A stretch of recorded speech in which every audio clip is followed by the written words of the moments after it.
কমলিনীকে বিয়ের প্রস্তাব দিল নতুন, রেগে গেল চন্দ্র। হ্যাঁ বন্ধুরা, এমনটাই দেখা যাবে। তাই সম্পূর্ণ জানতে ভিডিওটিতে লাইক দিয়ে চ্যানেলটি সাবস্ক্রাইব করে দেখতে থাকুন। গল্পের শুরুতেই দেখা যাবে চন্দ্র কুর্চিকে বলে, তুই এখানে থাকতে পারবি ঠিক আছে, কিন্তু আমরা একটা সিরিয়াস ব্যাপার নিয়ে কথা বলতে এসেছি। তুই তার মধ্যে একটা কথাও বলবি না। তখনই কুর্চি বলে, কেন? কেন বলবো না? তারপরে কমলিনী বলে, থাক না দিদি ভাই, বলতে দাও আগে। তারপরেই চন্দ্র বলে, শোনো কমলিনী, বুবলাই বুবলাই কিন্তু ভিতরে ভিতরে একদম কাটাছেঁড়া হয়ে শেষ হয়ে যাচ্ছে। ওর সঙ্গে আমি কথা বলেছিলাম। ওর মনের মধ্যে একটাই আক্ষেপ, যে ৮-১০টা মায়ের মতো তুমি ওর মা নও।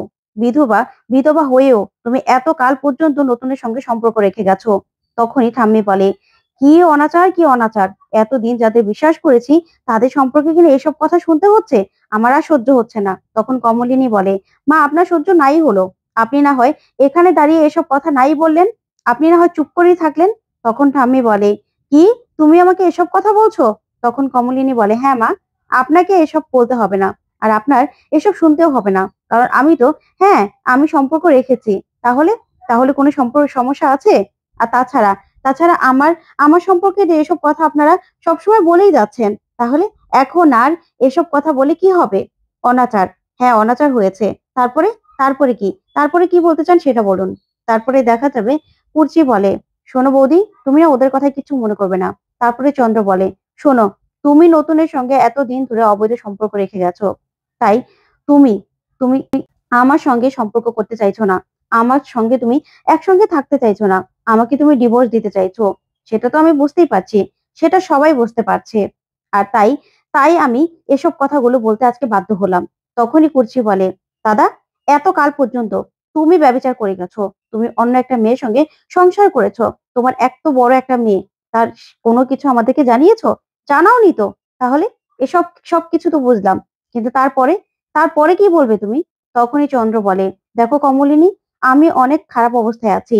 আমার কাছে কোনো টাকা পয়সা নেই। ওই সোহিনী আর সোহিনীর মেয়ে আমার জীবনটা পুরো শেষ করে দেবে। তাই তুমি এই বাড়িটা আমার নামে লিখে দাও। তখন এই কথা শুনে অবাক হয়ে যায় কমলিনী আর কুর্চি। তখন কুর্চি বলে, না বৌদি ভাই, তুমি একদম ওদের এই বাড়িটা লিখে দেবে না।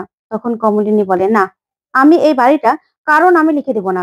একজন আমাকে এই বাড়িটা উপহার দিয়েছে। এই উপহার আমি নিতেও পারি, ফেরতও দিতে পারি, কিন্তু আপনাদের নামে লিখে দেব না। তখন ঠাম্মি বলে, কেন? কেন লিখে দেবে না? আমার ছেলেটা বিপদে পড়েছে। তুমি তো বাড়িটার একতলা ওকে লিখে দিতেই পারো। তাতে তোমার তো আর কোনো সমস্যা হবে না। তুমি তো একজনের থেকে উপহারই পেয়েছো। তখন চন্দ্র বলে, হ্যাঁ, তুমি অর্ধেকটা না হয় লিখে দাও, সেটা বিক্রি করে ওদেরকে আমি টাকা দিয়ে দিই, সারা জীবনের জন্য ওরা এখান থেকে চলে যাক। তখন কমলিনী বলে, না, সেই অধিকার আমার নেই। আমি তোমাদেরকে কোনোভাবেই কোনোভাবেই এ বাড়ি লিখে দিতে পারবো না তোমাকে। কিছুতেই না। তোমার সমস্যা, সেটা তুমি বুঝবে। তোমার সমস্যা তো আমার সমস্যা নয়, আর আমার দায়ভারও নয়। তখন ঠাম্মি বলে, এই বাড়িটা তো নতুন আমার নামেই লিখে দিয়েছিল। তুমি চুরি করে দলিল নিয়ে গেছো। তখন কমলিনী বলে, না মা, আপনি নতুন ঠাকুরপোকে এই বাড়িটা দিয়ে দিয়েছিলেন। তার গিফট আপনি নিতে চাননি। তাই আমি সেই দলিলটা ওনাকে পৌঁছে দিয়েছি। এর বেশি তো কিছু করিনি। তখন ঠাম্মি বলে, তুমি আমার অংশ আমাকে লিখে দিবে, ব্যাস, আমি আর কিছু জানি না। তখন কমলিনী বলে, না মা, আমি দেব না। তখন কুর্চি বলে, আচ্ছা দাদা, তোমাকে এত বড় সাহস দিয়েছে কে? তুমি যে এখানে দাঁড়িয়ে দাঁড়িয়ে এই বাড়িটা লিখে দেওয়ার কথা বলছো, এই বাড়িটা কি তোমার? এই বাড়িটার কথা কেন বলছো? তখনই চন্দ্র রেগে যায় আর বলে, একদম করছি, আমাদের মাঝখানে কথা বলবি না, একদম না। তোকে বাবা বিয়ে দিয়েছিল, তোর এখন শ্বশুর বাড়িতে তোর স্বামী সন্তানের সঙ্গে থাকার কথা ছিল। তুই এখানে দাঁড়িয়ে দাঁড়িয়ে একদম আমাদের কথা মাঝখানে কথা বলবি না। তখন কুচি বলে, শোনো দাদা, এই কথাগুলো যদি আগে শুনতাম না, আমার খুব কষ্ট হতো, বিশ্বাস করো। কিন্তু এখন না, আমার আর কষ্ট হয় না। কারণ এই বাড়িতে সংসারে না আমিও টাকা দেই। তখন চন্দ্র বলে, দিতে হবে না, তোকে দিতে হবে না। তখন এই কথাতে কুচি কমলিনীকে বলে, বৌদি ভাই, তুমি ওদের একটা কথাও শুনবে না, তুমি এই বাড়ি কিছুতে লিখে দেবে না। তখন কমলিনী বলে, না, এইবারে আমি কিছুতেই লিখে দিতে পারবো না। শুনুন মা, আপনারা এই বাড়িতে ইচ্ছে করে থাকুন, না ইচ্ছে হলে নেই, কিন্তু এই বাড়ি আমি কারো নামে লিখে দেবো না। এই বাড়িটা আমার নামে আছে, এই বাড়িটা আমার নামেই থাকবে। তখন ঠাম্মি বলে, হ্যাঁ, আমাকে তুমি এখন থাকতে দিয়েছো, যখন ইচ্ছে তখন তাড়িয়ে দেবে, সেটা হবে না। তুমি আমার অংশ আমাকে লিখে দেবে। তখন কমলিনী বলেন, না, আমি আপনাকে কোনো অংশ লিখে দেবো না। কারণ আপনাকে যদি আমি এখন কোনো অংশ লিখে দেই, আপনি সেটা আপনার ছেলেকে দিয়ে দেবেন। কারণ আপনার ছেলের জন্য আপনি অন্ধ হয়ে গেছেন। তখন ঠাম্মি বলে, না বৌমা, না, আমি আমার ছেলেকে লিখে দেবো না, তুমি আমাকে লিখে দাও। তখন কমলিনী বলে, না। তখন চন্দ্র বলে, তুমি লিখে দেবে না তো? দেবে না? তখন কমলিনী বলে, না, আমি লিখে দেব না। তারপরেই চন্দ্র বলে, শোনো কমলিনী, আমিও কিন্তু সোজা আঙুলে ঘি না উঠলে আঙুলটা বাঁকাতে পারি। তখন এই কথাতে কুর্চি বলে, তার মানে? তার মানে কি দাদা? কি বলতে চাও তুমি? কি বলতে চাও? তখন চন্দ্র বলে, শোন কুর্চি, তুই না এসবের মধ্যে পড়বি না, একদম পড়বি না। তোর বৌদি এতদিন পর্যন্ত নতুনের সঙ্গে অবৈধ সম্পর্ক রেখে তারপরে এই বাড়িটা উপহার নিয়েছে। আর এখন কিনা সেটা আবার অস্বীকার করছে, আবার গলা ফাটিয়ে বলছে। তখন কুর্চি বলে, হ্যাঁ বুঝলাম, নতুনদার সঙ্গে বৌদি ভাইয়ের একটা অবৈধ সম্পর্ক ছিল, আর সেটা এখনো আছে। তারপরেও তারপরেও তোমরা কি করতে পারবে? কিছু করতে পারবে? কিছু করতে পারবে না তো। তুমি তুমি এতকাল যা করেছো, আর তোমার সঙ্গে তো বৌদি ভাইয়ের ডিভোর্স হতে যাচ্ছে, তাহলে এসব কথাগুলো কেন বলছো? কেন বলছো তুমি? তখন কমলিনী বলে, শোনো চন্দ্র, আমি না তোমার সঙ্গে কোনো রকম কোনো সম্পর্ক রাখতে চাইও না, আর কিছু করতে চাই না। এই বাড়ি থেকে চলে যাবে তো চলে যাও না। তোমার মা, তোমার ছেলে, তোমার ছেলের বউ, তাদেরকে নিয়ে তুমি চলে যেতে পারো। আমার কোনো সমস্যা নেই। এই বাড়িতে তোমরা থেকে এসব কথাবার্তাগুলো একদম বলতে পারবে না। আর হ্যাঁ, নতুন ঠাকুরপোর সঙ্গে আমার সব সময় একটা সম্পর্ক ছিল, অবৈধ সম্পর্ক। আর সেটা এখনো আছে। তোমরা কিছু করতে পারবে? কিছু করতে পারবে না তো। আর আমি যদি এখন নতুন করে সম্পর্ক করিও, তোমরা কিচ্ছু বলতে পারবে না। তখন ঠাম্মি বলে, কি অলক্ষণে কথা বৌমা, এসব বলো না, ভগবান আছে, সব শুনছে। তখন কমলিনী বলে, মা আপনারা সারাদিন বলছেন তাতে কিছু হয় না? আমি একবার বললে না, কোনো সমস্যা হবে না, তাতে কোনো অনর্থ হবে না মা। কারণ আপনারা বারবার বললেও যদি কিছু না হয়, তাহলে আমি বলাতে তেমন কোনো পাপ হবে না। তখন এই কথাতে ঠাম্মি বলে, ছি ছি ছি বৌমা, আমি তোমাকে কোনোদিনও এরকমটা ভাবতে পারিনি। তখন কমলিনী বলে, তাহলে কি ভাবতে পেরেছিলেন মা? এতদিন পর্যন্ত নতুন ঠাকুরপোর মাথা বুলিয়ে হাত বুলিয়ে নিজের সংসারটা চালিয়ে নিয়েছেন, আর এখন কিনা নিজের ছেলেকে পেয়ে এসব কথাগুলো বলছেন। এতদিন আপনার ছেলে কোথায় ছিল? কোথায় ছিল আপনার ছেলে? যতদিন নতুন ঠাকুরপো এই সংসারটা চালিয়েছে ততদিন তো ভালোই ছিল। আর এখন এখন আপনার ছেলে ফিরে এসেছে, আর এখন ওকে বাড়ি লিখে দেবো কেন? এই বাড়িটা কি ওর নাকি যে ওকে লিখে দেবো? তখন চন্দ্র বলে, তুমি লিখে দেবে না? তখন কমলিনী বলে, না। তারপর চন্দ্র রেগে সেখান থেকে চলে যায়। ওদিকে কমলিনী খুব কষ্ট পায়। তখন কুর্চি কমলিনীকে সান্ত্বনা দেয়। ওদিকে দেখা যাবে তারপরে কমলিনী নতুনের সঙ্গে দেখা করে। তখন নতুন বলে, বৌঠান, তোমার সঙ্গে আজকে আমার কিছু কথা আছে। তখন কমলিনী বলে, আমারও তোমার সঙ্গে কিছু কথা আছে। তখনই নতুন বলে, বলো, আজকে তো কথা বলারই দিন, বলো। তখন কমলিনী বলে, পিটিশনের কাগজটা এনেছো? কোথায় কোথায় সই করতে হবে আমাকে বলো। তারপরে নতুন বললেই সেখানে সেখানে সই করে দেয় কমলিনী। তারপরে কমলিনী বলে, আচ্ছা নতুন ঠাকুরপো, আমি একা খুব সহজে ডিভোর্সটা পেয়ে যাবো তো? তখন নতুন বলে, তুমি চিন্তা করো না, তুমি তুমি সবকিছু ঠিক হয়ে যাবে। আমি আছি তো তোমার পাশে।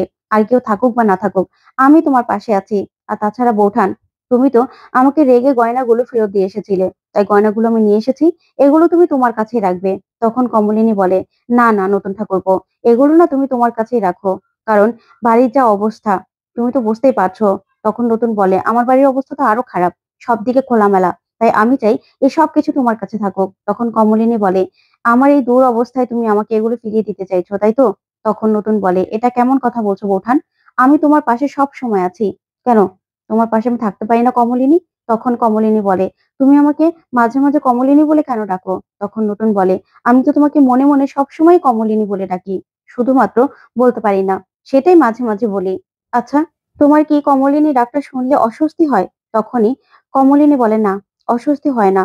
তারপরে নতুন বলে, আচ্ছা কমলিনী, আমরা কি সারা জীবন একসঙ্গে থাকতে পারি না? একসঙ্গে থাকতে পারি? তখন এই কথা শুনে কমলিনী চমকে যায় আর বলে, নতুন ঠাকুরপো, এসব তুমি কি বলছো? তখন নতুন বলে, হ্যাঁ, যেটা আরো আগে আমার বলা উচিত ছিল সেটাই বলছি। কেন সারা জীবন আমরা একসঙ্গে কাটাতে পারি না? সমাজ যেটা চায় না সেটা শুনে তো আমাদের কিছু নেই। আমরা তো আমাদের জীবনটা নিজের মতো করে কাটাতেই পারি, বলো। আমি তো তোমার সঙ্গে সারাটা জীবন কাটাতেই পারি। যে মানুষটা তোমাকে ঠকিয়েছে, যে মানুষটা তোমাকে ধোকা দিয়েছে, সে আরেকজনের সঙ্গে সংসার করে এতদিন এত বছর পরে এসেছে, তুমি তো তার সঙ্গে ডিভোর্স নিয়ে নিচ্ছ, তাহলে কেন সমস্যা? তখন কমলিনী বলে, না নতুন ঠাকুরপো, সেটা হয় না। কারণ মিঠি বাবিল ওরা বিয়ের উপযুক্ত। ওদের জীবনে আমার স্ক্যান্ডাল নিয়ে কোনো কাটাছেঁড়া হোক, সেটা আমি চাই না। একজন মা হয়ে সবকিছু ভাবতে হয় নতুন ঠাকুরপো, সেটা তুমি হয়তোবা জানো না। তাই এসব কথা না তুমি বাদ দাও। তখন নতুন বলে, শোনো, ওরাও তো আমার ছেলে মেয়ে, তাই এসব নিয়ে না তুমি ভেবো না। আর তোমার পাশে আমি সব সময় আছি। তখন কমলিনী বলে, আচ্ছা, তোমাকে তো আমি সব সময় পাশে পাবো আমি জানি। তুমিই তো আমার চিরসখা। তুমি আমার চিরসখা হয়ে সারাটা জীবন থাকো না। এক জীবনে মানুষের সব আকাঙ্ক্ষা তো এক হয় না। তখন এই কথা শুনে নতুন আর কিছুই বলে না। তারপরে কমলিনী বলে, আমাকে এখন উঠতে হবে নতুন ঠাকুরপো। তখন নতুন বলে, না, আগে বলো তুমি কি খাবে। আজকে আমার পছন্দে তুমি সব খাবার খাবে। আজকে এত বছর তুমি যা খাওনি, বিধবা হয়ে কাটিয়েছো, আজকে তোমাকে সব কথা ভাঙতে হবে। কারণ তুমি তো বিধবা নও। তোমার তো ডিভোর্স হতে যাচ্ছে। না তুমি বিধবা, না তুমি সধবা। সবার আগে তুমি একজন মানুষ। তাই তোমার পছন্দ অপছন্দ সবকিছু আছে। তখন কমলিনী বলে, "তুমি কি করছো বলো তো?" তখন নতুন বলে, "আমি যা করছি তুমি শুধু দেখে যাও। তুমি একদম আমাকে আজকে বারণ করবে না। আমি আমি তোমাকে তোমার যত্নটা নিতে চাই। সেটা তো আর তুমি আমাকে না করতে পারবে না। সেটার অধিকার অবশ্যই আমার আছে।"